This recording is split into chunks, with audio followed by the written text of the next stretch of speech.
انسان بنتا ہے اچھی صحبت سے اور بگڑ جاتا ہے بری صحبت سے۔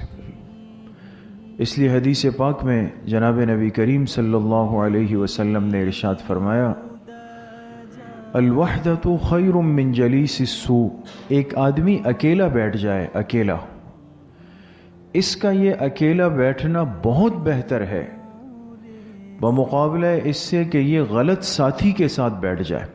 جلیس سوء، وہ ہم نشین، وہ ساتھی جو برا ہے، غلط ہے، اس کے مقابلے میں اس کا تنہا بیٹھنا افضل ہے، اولا ہے، خیر ہے۔